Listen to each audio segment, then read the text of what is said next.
You are now listening to the Unscripted Ohio podcast, brought to you by Buckeye Grove. For all the latest Buckeyes news, analysis, reaction, and the best Ohio State community on the entire internet, head over to buckeyegrove.com or follow us on Twitter at Ohio State Rivals. Without any further delay, it's time to get unscripted, broadcasting from Podcast Central, a place that is not his mother's basement. Hey, Mom! We get some meatloaf! We promise. Here's your host, Kyle Lamb. Hey, Mom! The meatloaf! Welcome back to a special edition of the Unscripted Ohio podcast. We are brought to you by BuckeyeGrove.com. I'm your host, Kyle Lamb. Usually we are here on Mondays and Fridays, but goodness gracious, we have so much to talk about. So I decided to get Mark Givler along, and we are going to have a bonus podcast. And there is a lot to unpack. Mark, you're back from San Antonio, and goodness, I mean, you kept so busy down there, and then you fly back, and then your first day back, this is what happened. So you've been keeping really busy. Yeah, normally I can kind of go to San Antonio and lock in on that for a week, but that was not the case this week, so there was a lot going on, and still have to get a skull session up, so look for that on Tuesday, because just didn't happen with my flight back and with chasing some of the coaching stuff. So I still have to get some of that off on the board, and I still have an interview or two left from San Antonio, so that'll all be out here in the next day or two. So, boy, there are so many questions I want to address, but let's start with, I think the biggest of the day is, after a lot of speculation, will he or won't he? It does appear that Greg Schiano is out as defensive coordinator at Ohio State. So let me ask the obvious question. You've been under the impression he was not going to be forced out. Was this a case where he was pushed out the door, or do you think this was all on his own doing? Yeah, I mean, it seems like he's got an NFL thing lined up. If you look at Ryan Day's comments about pursuing NFL opportunities, but was not given a ton of clarity on that during the day when we reported the news. Something changed in the last 4 or 5 days, and I don't know if it was that Schiano has found something, or if all of a sudden, Madison's available when that wasn't thought to be the case, 2 weeks ago. So something changed there where either Schiano's now got something lined up in the NFL where there's going to be a lot of movement here the next couple weeks, or the plan was to bring back Schiano, and then the Madison thing fell into their lap, and I've had a hard time getting clarity on that. Ryan Day's comments seem to indicate a possible NFL gig being lined up, but that's kind of just speculation at this point. So I guess that's a good segue, because then the question becomes, the Greg Madison thing. Now, you and I think, are on the same page. I don't think we are so concerned about the age. I know people are freaking out that he's almost 70. I say bring in the best talent, and that'll take care of itself. But it does beg the question, at his age, when he was seemingly wanting to wind it down at Michigan and try to take on a lesser role, why now? Why get back into a defensive coordinator position, whether it's Ohio State, Michigan, or anybody? Is this a stopgap measure? Do you think Ryan Day has something up his sleeve for a year from now? What's your read on this? Yeah, certainly I don't think we're talking about an 8 to 10 year window here or something like that with Greg Madison.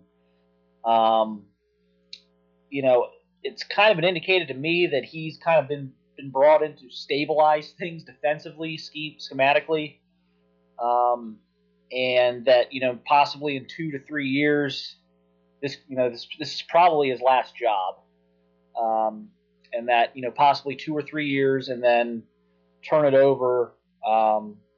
Probably to someone else on the staff. Could be Jeff Hafley, who was just obviously added to the staff today.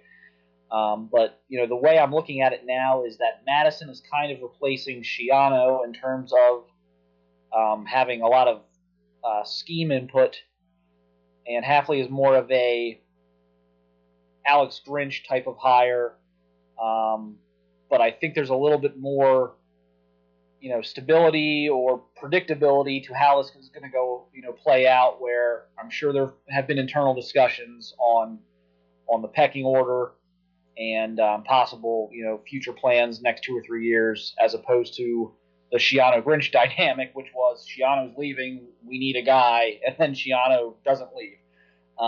So I think there's a little more clarity here. I don't think you're going to see quite the confusion maybe internally that we saw with the Grinch-Schiano dynamic. That's my take on it. My take is that, again, that Madison's going to be heavily involved in just being a defensive coordinator, and certainly, I'm sure we'll get into this more, but certainly it looks like the plan is to put a bunch of young, talented recruiters around him. That's what that looks like, the game plan right now. I know there are people listening, and right now they're probably at this point of the program, and they're holding their hands together, waiting for me to talk about Al Washington and Corey Raymond, some other guys out there. We will get to that in a few, I promise, but I want to go chronologically a little bit here in a logical order. So you mentioned, Mark, Jeff Hafley. So, first of all, it's interesting because all the, you and I and all the beat writers out there, nobody saw this one coming. It's interesting how this one flew completely off the radar. Now, so looking at his background and getting some feedback, he obviously has worked with Greg Schiano in the past. He's worked with Ryan Day recently at the 49ers. So this is a guy that clearly they know. So you've done some digging. Tell me what you found out about Jeff Hafley. He's obviously had a number of players and coaches speak out with glowing remarks about him. So he seems to be very well liked in the profession. Yeah, I was surprised at the feedback I got today. I didn't know much about him. He hasn't coached in college since 2011, so I was playing catch up, and I was just hoping to get something from somebody. And before I reached out to a few people that I knew might have some insight, but I kind of got a message out of the blue from someone who I talk to a lot, that's based out of New Jersey, who's really dialed into recruiting and that part of the country. And he approached me, said, "Wow, he's Ohio State just hired this guy, and that he expects Ohio State to clean up in North Jersey now." I said, "Really?" And he goes, "Oh yeah, he's going on and on about how he just loaded up with North Jersey guys, and when he was at Rutgers for I think about a year and a half or so." And just how he was really a big thing for helping Schiano there in that part of the country, that part of New Jersey, and all the Pitt guys who covered him at Pitt, very very high on him. He did some great stuff there for a couple of years with recruiting North Jersey, and so there's some stuff there that would make you think he's still a young guy. I think he's 39, right? If I have that correct, he's 39 years old. There's some stuff there that would make you think, okay, I mean, this could be kind of an under the radar hire that turns out to be much better than maybe people initially think when they first hear the name and are kind of like, who's that? Yeah, it's funny because I had the same reaction. I mean, I knew who he was, but I didn't really know anything about his background. And so when I heard that, I'm like, wow, that's interesting. And but the more I talk to people myself, I was getting some pretty good reviews. I'm like, wow, I mean, this guy is held in very high esteem. And you saw the comments from Richard Sherman and some other players come out, and they spoke very highly of him. I think the most interesting thing about this is people are so the first reaction was the technique of the DBs. Well, I hope that guys are going to turn back and adjust to the ball, and it's I hate to burst people's bubble, but it doesn't sound like that part of the scheme is going to change. It sounds like he's a guy that is going to coach very similar to Grinch and what we've seen from the Ohio State staff this past year. No, I would agree. I mean, I think that's the new way. This is not just an Ohio State thing. This is being widely taught. This whole thing about corners not turning their heads around, and a lot of it is to combat all of these back shoulder fades and everything else that are being thrown nowadays. Where if you're turning and trying to locate the ball and the back shoulder fade gets thrown, you are toast. So it's I don't think we're going to see all of a sudden a different technique in the second. I mean, you watch the NFL; those guys aren't turning around very often. I mean, that's just the way things are going right now defensively. When to combat some of the throws that are now and some of the patterns that are now being run, and to combat, really defensive backs just aren't allowed to do anything anymore. You can't clutch and grab. You can't. I mean, you really can't touch these guys anymore. And it's really kind of evolved as the more effective strategy where, you might not be getting as many turnovers, but you're not giving up as many big plays in theory. Yeah, this really has been a shift, and that's what I've been trying. I was trying to get that across on my Twitter account yesterday because I'm kind of like, well, the thing is, this is not this is not just Ohio State anymore. This is how it's evolved, and I know people for 20 years, a lot of people grew up playing football. It's like you turn your head, and that was the case back then, but that's not the way anymore. That's not how it's being taught for the most part, and so I thought that was very interesting. So. A couple days ago, we were still kind of wondering, how many spots were going to open up, but now it's starting to feel like the nuclear option on the defensive side of the ball is happening.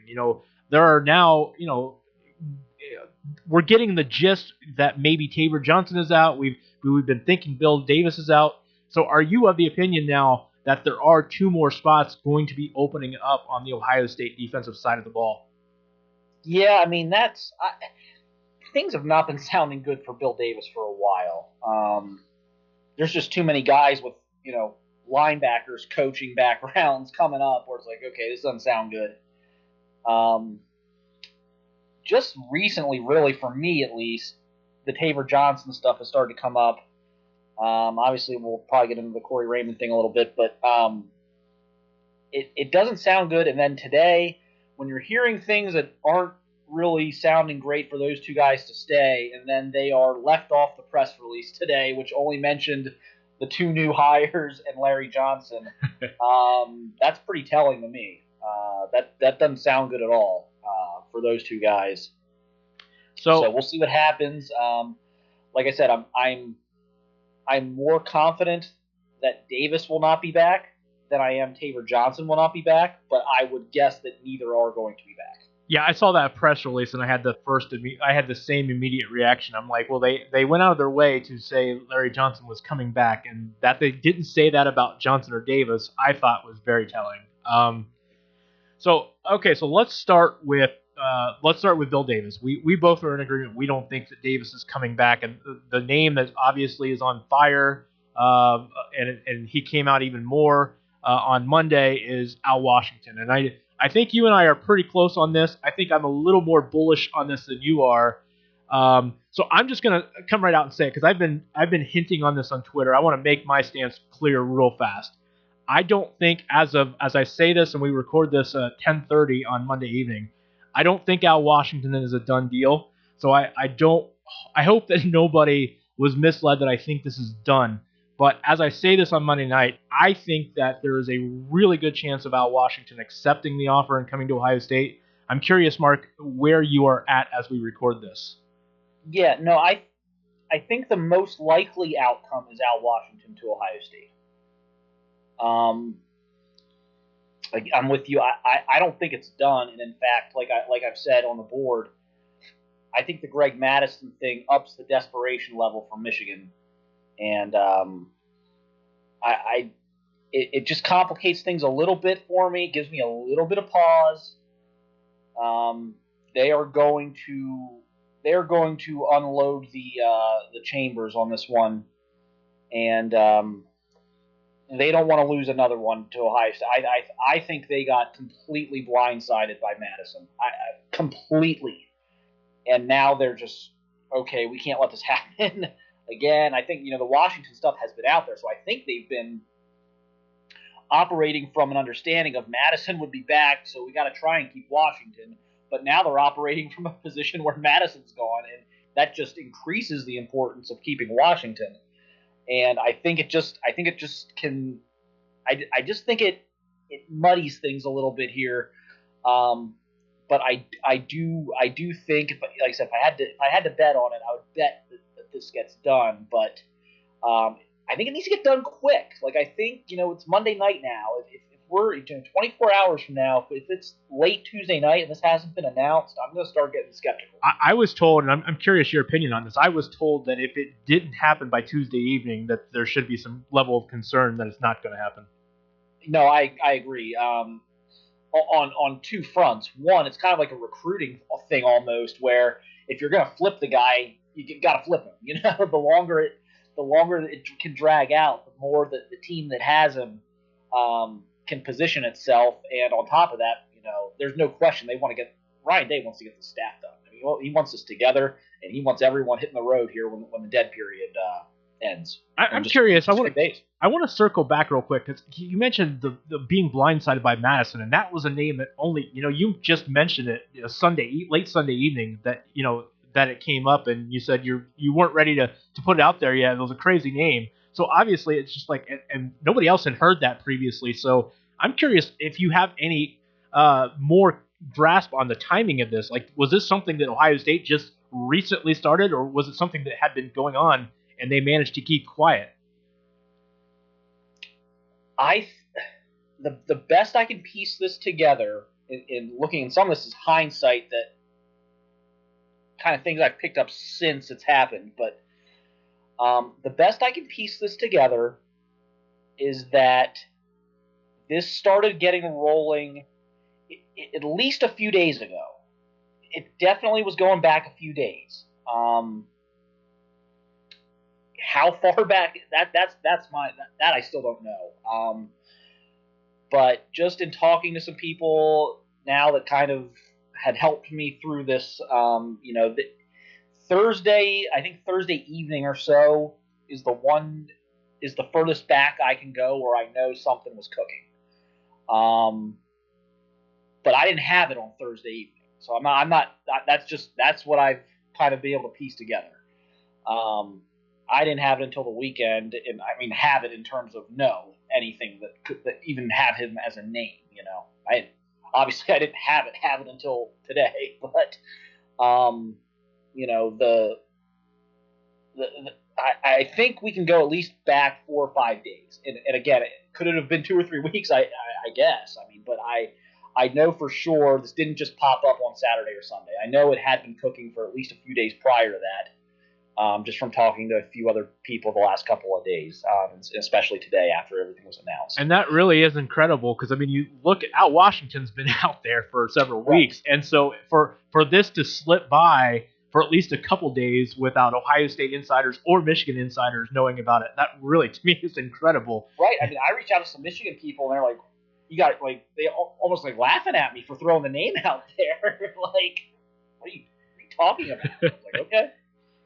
But I kind of kept plugging away because I wasn't getting the denials from the people I wanted to get denials from, and I'm like, okay, like no one's telling me to back off of this that would, normally be telling me to back off of this if it wasn't happening.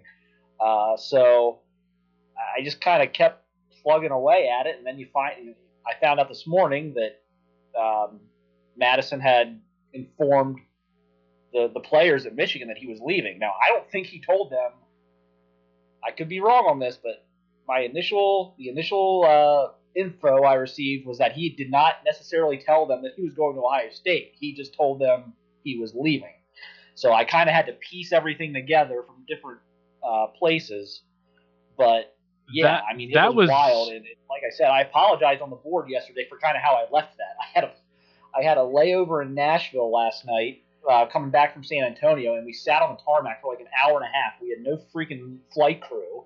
They had to pull a flight crew off that was supposed to stay in Nashville for the night and get us out of there and get us to Columbus. So I didn't even land in Columbus until 12:30 a.m. And not really. I don't think anyone's gonna be appreciative of me calling them at 1 in the morning asking them about this. So I really wasn't able to get further confirmation until this morning. And like I said, I hated to just drop that and be cryptic, but there was just no chance I was going to float Greg Madison's name on our message board and be wrong about it. I mean, that was a non-starter for me. I had to have it. I won't call him out on the podcast, but I got a text from a buddy that saw that and said, your boy Mark is leaving people hanging with high and dry there on the board. And I saw it and I chuckled. I'm like, don't worry, he'll pay off on that eventually. Yeah, first of all, you never want to be wrong in general because you're gonna, you can look like a clown in this thing, doing this stuff so easily. It's some of the stuff is goes back and forth, and it's just you're taking a bit of a leap of faith on some of this stuff. But from my end, my concern was that if I'm wrong, it's not that I'm wrong necessarily. It's that I look like I'm trying to sabotage Michigan. I cover Ohio State, and that's how it's going to look. Yeah. It's going to look like I am just kicking up dirt on Michigan. There's an added level of sensitivity. Or to sabotage them or whatever it is. I'm like, I can't be wrong on this. Yeah. I can't because once you put the name out, you can't take it back. Yeah, that's one you can't get a do-over. That's what I was doing, and that's why I was very. I had to. There was not. I needed 3 or 4 people telling me this was happening, or else I wasn't going to go with it, and I was able to do that. I got one on Sunday that was confident, and then I had another guy kind of leave me hanging while I was boarding my flight, saying, "I don't think you're off, but we don't. I can't tell you for sure it's happening yet." And then it kind of got left there until Monday morning, and then I picked up, okay, Madison's leaving Michigan, and then I got, okay, Shiano's definitely at it. I was like, okay, so it's coming together now, and I was finally able to piece it together. But yeah, like I said, I hated to do that, but I thought there was a chance it would come out Sunday night, and I was like, I got to give guys a heads up that something crazy could be about to happen, and I just didn't have enough time to piece it all together until Monday morning. So I want to operate under the presumption for right now that Taver Johnson will not be back. And we don't know that for sure. I want to make that clear that we're just speculating right now, but we're going to assume for a second that he is not back. Now, I want to pay off on a little bit of a tease here because you told me you have something to share on the latest on Corey Raymond. Now, if people follow me on Twitter, they know on the other day that I made that tweet, I think Friday night. I like it when coaches go after home run hitters, and I spelled that like as in go Tigers. And yes, that was purposeful because I had heard that they were in fact chasing after Corey Raymond, and it appears they still, at least as of Monday evening, we're still chasing after Corey Raymond. So I'm going to give you a chance to add what you think is going on with that. Is that still a thing? It's still a thing. Well, let's put it this way: it was still a thing as of about 2 hours ago. So we've been on this call for about 30 minutes or so. So about 90 minutes before we got on. The latest I have, Ohio State. I don't have a figure. I'm told it's a large figure. Put it this way: Ohio State has put a large amount of money on the table.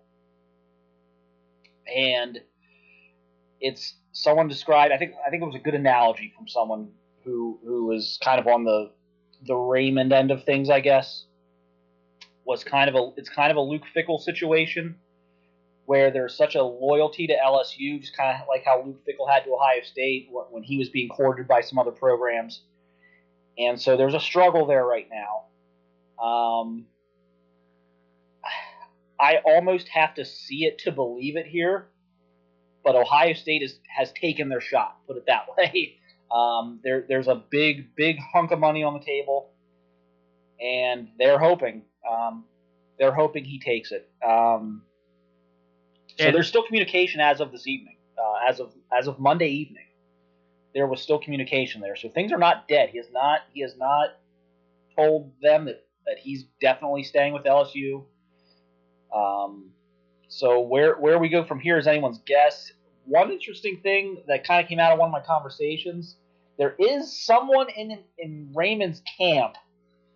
I wouldn't say he's pushing Ohio State to Raymond, but he's kind of pushing the angle of, why does this always have to happen for you to get a raise from LSU? And I think that's something that's being considered right now, is why does Ohio State or Alabama have to call for me to get a raise from LSU? I think that's a real, thought that is being tossed around the Raymond camp right now. And Mark, I want to give some background because, there are some people asking, well, why would he leave LSU? Because he does love LSU. I mean, there's no doubt about that. But, so my understanding is that, there may be a little bit of friction with him and Ed Orgeron, and it may have to do with being passed over for the DC job. Is that the feeling you're getting? Yeah, we've been kind of hearing about a little bit of friction about just kind of not having. Doesn't have a long-term extension right now. There's some other things. This is going back a year. I mean, Ohio State reached out last year before hiring Tabor Johnson, and it didn't get very far. And Raymond, I believe, got a small raise out of it. And I believe there's some Alabama stuff with Raymond too that helped him kind of get that raise. But he's still only making. I mean, what? I've seen two figures. I've seen like 400 and 425, I think. Yeah. Are the two I've seen for this year, and either one, I mean, that's about half of what Ohio State could pay him. So, something's going to have to give there, I think. And, LSU's been in a weird situation financially. So, and they're already paying Dave Aranda $2.5 million. Can they pay Corey Raymond $1 million? Could they do that? I have actually heard. I mean, I heard the same thing you heard tonight. In that when Ohio State was going to break the bank, I heard it was going to be over seven figures, and so you're talking about potentially 3 times as much as he's making at LSU if that 400,000 figure is correct. Yeah. So like I said, there's an internal struggle there. Fierce loyalty to LSU. So I don't know. I haven't made a prediction on it. I'm not going. I've been very upfront with everyone the last few weeks. If I have something, I'm gonna release it. I felt I had it with Larry Johnson staying. I certainly felt I had it today with Schiano, with the Schiano Madison swap. I felt I have Billy Davis out. But if I don't have it, I'm not gonna. I'm just not gonna do it. And right now, I don't have it either way in terms of what he's gonna do. I just know he's got the option. That's all I know. Does not wind up being Raymond, is it Bill Bush? Do you have any other names there? Where do you think they go if he turns them down? That's kind of my weird thing here is like, why aren't there other names out there? Now, hey, well, yeah, we didn't have Hafley. Yeah. No one did. I mean, that no one had that. So maybe there's a guy floating under the radar right now that just nobody has dug up yet, and that's very possible. I'm not arrogant enough to think that's not possible. But it's weird. We got linebacker names. We've had several linebacker names. We've had several, co-DC secondary. Jonathan Gannon, House from Kentucky. We've had several guys for these other spots floated out there, and there's not a whole lot of cornerbacks coaches out there that are being floated around right now, which also makes me think that they are kind of all in right now on trying to get this guy. Yeah, that was my read as well. I feel like they have prioritized him, and we'll see if he maybe he uses this for a raise, or maybe he just can't pull the trigger. But I think they're all in on him. Yeah, and I just don't know with Bush. I don't know enough to say that's dead. I don't want to say that. I don't want to say it's dead. But the types of roles he was being described for and that he would fit, that seems like it could have went out the window with Hal. I mean, that just seems like the same guy. That seems like the same hire to me. Yeah. So I just don't know if that would still be even a match. I mean, it wouldn't be a promotion for Bush at this point. I mean, unless they go try coordinators on us or something like that. There's no room there for really much of promotion at this point. So I don't know. I mean, he'd have to be pretty hard pressed to just want to get out of there, and I don't know enough about him to make that statement. So it doesn't feel like a fit to me at this point, but we'll see. So a few other topics here I want to wrap up with, or I want to touch on before we wrap up. So I haven't got a chance to really, ask you your opinion on the Mike Yurcich hire on the offensive side of the ball. It looks like he's going to be the pass game coordinator, and Kevin Wilson, they haven't, I don't think they've said it specifically, but it looks like he's going to be the run game coordinator. Curious your take on the Yurcich hire and how he fits in there. All I know about him is that I've watched a lot of Oklahoma State over the years. I watch a lot of college football. That's what I do. If I'm not home on Saturdays, but if I'm out doing recruiting stuff, I record all the games and watch them later, And I've watched a lot of Oklahoma State, and they've went through several quarterbacks. I believe they were down to their backup this year for a while, and they've always been able to sling the football all over the place. Yes, I know. Insert your Big 12 defenses joke, whatever. But they're always exciting to watch offensively. I like the hire. I'm very intrigued what he's going to be able to do. Not that he hasn't done a good job, and that him and Gundy haven't done a nice job bringing in talent. They've certainly produced. I think they've produced better offensive talent than maybe people think. If you actually look back at what they've had, they've recruited some NFL guys, but I'm curious to see what he's going to be able to do with not just one or two NFL guys, but an entire offense really full of NFL guys. That's going to be fascinating to me. I like the hire. Have you heard yet, because I have not seen this delineated anywhere, have you heard who is actually expected to call plays? Is it Wilson? Is it Yurcich? Is it Ryan Day? I mean, I have not heard that. Nothing definitive. I would be a little surprised if Ryan Day doesn't call the plays at first. That's nothing necessarily I've got that's concrete. That's more of a read. But that's going to be an interesting thing as well. I mean, certainly I think you're going to have input there from everybody, but I don't know. Ryan Day strikes me as Andy Reid, Doug Peterson, offensive guy, going to be the head coach and call the plays. That's just what he strikes me as. We'll see. I mean, I think that could be. I think at first it could be fluid. I mean, at first I think they could see how the first few games go with whatever balance of power they decide upon. But just my take. It's funny you say that, Mark, because when I saw the press release, the official release that came out describing Yurcich's duties, like I got that impression. I'm like, well, this doesn't really talk about play calling. Why do I feel like Ryan Day is going to be the guy? That's how it felt to me when I saw it. You know what? And I think that's the way to go. Like if you're not 100% sure how you want to do it, I think that's the good place to start, because I think it's easier to say, this is too much. There's other things the head coach needs to focus on. Let me give it to Yurcich. Let me dish out some responsibility, than it is to come out and proclaim, oh, Wilson or Yurcich, they're calling the plays, and you take that away from them. You kind of neuter them a little bit.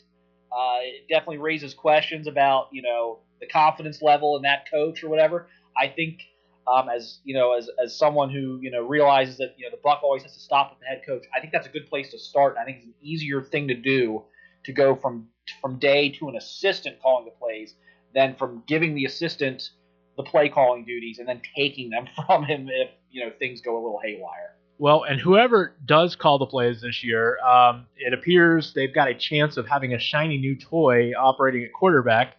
We know Justin Fields is a Buckeye now. We still don't know for sure if he's going to be eligible. We think he is, but we don't know for sure. So, but if in fact he is, depending on the results of the quarterback battle here between Tate Martell and Justin Fields, Ohio State is in. I think that either way, I think they're in really good hands at quarterback. But I do want your take on Fields, and how do you feel about him? In your mind, is he worth this hype? I think he is. I've said before, if you could build a quarterback, I think he would look like Justin Fields. He's got elite size, he's got an elite arm, and he can run. I mean, he is straight off the factory line in terms of if you want to build a quarterback. What I don't know, what we haven't known or been able to see yet, and what I wasn't really able to get a feel for in high school, just because I didn't really have to bother with him that much, as he was not, really an Ohio State recruit, is, the mental, the leadership, is he a one read guy, or can he be Deshaun Watson? Can he go read 2, read 3, and still be dynamic with his legs? That's the one thing I guess I don't know. I have no reason to believe he can't. But it's just one thing I don't think I've seen out of him. I know Quincy Avery has one tremendous reputation, and he thinks Fields is as good as a guy as he's worked with. And for now, until I see different, that's good enough for me. Yeah, when I had Jake Ruse on a few weeks ago, he said that in his first, and obviously Fields was a true freshman, so people need to take this with a grain of salt, not freak out about it. But he said the biggest problem with Fields in his first year was sometimes he was too quick to take off after that first read when it wasn't there, and they're just trying to get him to be more relaxed and not panic if that first read isn't there. So, but I think that's something that obviously could come with time. Yeah, that's a true freshman thing. I mean, gosh, just watch, just watch Trevor Lawrence. If you watch Trevor Lawrence early, he was having some issues with processing. Yeah, he's not having many issues processing now. I mean, he's pretty locked in here these last few weeks. So yeah, I think that comes with experience and reps. Yeah, I think for me the interesting thing will be to see the leadership aspect, as you mentioned, because this is going to be an awkward situation for him if you think about it. Everybody's talking about how awkward it'll be for Tate Martell, but think if you're Justin Fields, you're coming into this situation knowing how much chatter there's been from Tate on his social media and everything about this. You've got to balance. If you think you're going to win the job, you got to try to become a natural leader and take ownership of the team. But you've also got to be respectful a little bit of the fact Tate Martell is there and you don't want to step on toes. So that's really an awkward, interesting situation for me, how that progresses through the spring. Yeah, I mean, like I said, I think I don't see why he can't come in and deal with that. There's a ton of hype. There's a lot of all the social media stuff. Maybe a little bit different than what he had to deal with in Georgia, but I mean, this is the job. I mean, if I think if he was afraid or nervous or uneasy about any of that, go to Florida State. You got the job. You go to Florida State. You got the job, and you can be the man, and everyone's going to tell you how great you are. You're going to be the savior of the program. I mean, he chose a program where the quarterback room is still pretty strong, and and he chose a program that's constantly under the microscope nationally. I mean, I think if that was a concern of his, I think he would have went somewhere else. So real quick here, so I want to shift gears. We mentioned at the top you were just in San Antonio. So first question I want to ask you, Doug Nuster was down there. Did you get any? He seemed to be going through the motions with all the Ohio State commits and doing the stuff you would expect from an Ohio State commitment to do. Did you get any feel where Ohio State stands with Doug Nuster right now? Yeah, that was probably the most interesting thing of the week for me. I talked to him early in the week, before the Rose Bowl. I talked to him, and my impression after that conversation was that he was gone, that he was not going to Ohio State. Then I talked to him about 36, 48 hours later, after they had all watched the Rose Bowl together, all the OSU guys, and he was along with that. And I got a very different vibe. So, I had kind of, I don't say written him off, but I had really not got a great Ohio State vibe from him when he first got down there. And I think those guys worked their tail off. Harry Miller and Garrett Wilson and those guys worked their tail off with him all week. And I thought there was a different energy by the end of the week. Now the question is, I think Ohio State's got some momentum. I think Greg Stajuar is coming back. I believe that's happening. I believe that Stud and Nestor have a very good relationship. I think that's the one guy that really you can link to Stud in terms of impact of him staying, leaving, and how it could impact the recruit. I think Doug Nestor is the one guy Stud has a lot of pull with. So I think there's real momentum there for the first time in a while, because this was not looking good to me for several weeks. But now the question is, he's still taking those visits. That's what he's saying. He's still going to take these visits to Penn State, to Georgia, probably Virginia Tech. And so does that momentum get squashed? That's the $1 million question. You can't really answer that. You can't really predict how Doug is going to react to his Georgia official visit. It's just really hard to gauge how, he could hate it, he could love it. It could turn things on its head. We don't know. So they've got momentum. Can it be squashed now by these other schools? I think that's possible. So we got to see how this goes. I wasn't sure how Georgia would come after him, but I'm told Georgia's going to make their push. I think they've kind of thrown in the towel on Darnell Wright. Sam Pittman's an unbelievable recruiter as an offensive line coach. So that one's going to be a little interesting to me. Definitely told that they were going to make the real push there for him. And we'll see. We'll just see what happens. I know Penn State's got good relationships there at the school. Juwan Sider, the coach who's kind of working that recruitment for Penn State, was at West Virginia for years. So, I feel better. I feel better today about Doug Nestor and Ohio State probably than I have in several weeks. I mean, that's the best way I can put it. But still, some visits coming up that could make things a little interesting. Any final thoughts about your experience in San Antonio? What you thought? Garrett Wilson obviously had a couple phenomenal catches in the game itself, and Harry Miller had some good reviews throughout the week. Curious just what you thought of seeing the guys down there. Yeah, I think Garrett's going to play early. Someone taught that kid how to run routes. I don't know who it was, but someone taught that kid how to run routes. He's 10 pounds of muscle away from being insanely college ready for a true freshman. And he'll get in there early. He's on campus now. He's in school. So he's got a leg up to me for a team that's going to be looking to replace some receivers. I thought Harry Miller in practice was really good. I thought he was fantastic in the game. The effort. Sam Howell's touchdown run. He's out in front trying to throw blocks 30 yards up the field. He had a block. It wasn't quite this good, but you remember the Quentin Nelson block that everyone was just losing their mind over leading up to the NFL draft last year against Georgia, where he picked off the blitzer from like the other. He came like all the way across the formation to pick off a blitzer. Yeah.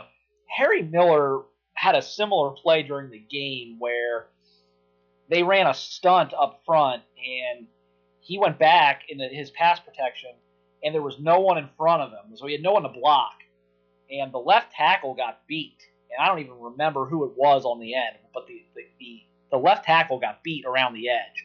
And Harry just noticed that and just ran out to the perimeter and just knocked the guy off his route, off his line to the quarterback, and his quarterback was able to step up and throw the football. And I was like, that was such an impressive play to me. I think it's going to be tough coming in June like Harry is. I think if Harry came in now, we might be talking about a center competition. I have a hard time buying him as the starting center in September, but I think he plays this year, and he's a brilliant kid, so he'll pick everything up. Like, that's a kid you want kind of at the apex there. I think the world of him as a center prospect. What's interesting is you could have a pair of honor student as your battery. You could have Harry Miller and Justin Fields, both honor students, around 4.0 GPAs. Both guys could be stepping in right there with the similar academic credentials. Yeah, I mean, literally, I had one of the recruits down there telling me, he's like, man, I've been around a lot of smart guys, but Harry's like a genius. He's he thinks on a different plane than like everybody else. He's just he's a special person. I would be shocked if he didn't have a great career at Ohio State. Well, Mark, I appreciate you taking time for this. With all that was going on, finally, it's like after everything that happened, I kept saying, maybe I should do a podcast tonight. And finally by 6 o'clock, I'm just like, all right, I'm going to do it. There's just so much to talk about. There's no sense in waiting until Friday. So right, and you'll have to get this up because God knows it'll be dated. By lunchtime tomorrow, this could all be irrelevant. Yeah, if you guys are listening to this late Monday night or early Tuesday morning, it's probably timely. If you're listening to this afternoon on Tuesday, it's probably outdated already. Stuff happens fast. Life comes at you fast. It sure does. So you can catch Mark, of course, on BuckeyeGrove.com. He's been killing it, first with the All-American stuff, down in San Antonio, and then, of course, all the coaching rumors and everything else. And of course, we've got late signing day coming up here in a few weeks that we'll have to pay attention to as well. You can catch him on Twitter at MarkGivlerBG. Mark, thanks again for doing this. This was a lot of fun. Yep, thanks, man. Have a good one. And that is going to wrap it up then for the special edition of the Unscripted Ohio podcast. You can catch me on Twitter at KYLAM8. Catch the show every Monday and Friday on BuckeyeGrove.com. You can also catch the archive SoundCloud, iTunes, Google Play, Stitcher, and now Spotify. Be sure to check out the Scarlet and Great podcast tomorrow with Corey Thompson and Johnny Lunsford. I appreciate everybody giving us a listen, and we'll be back at you on Friday.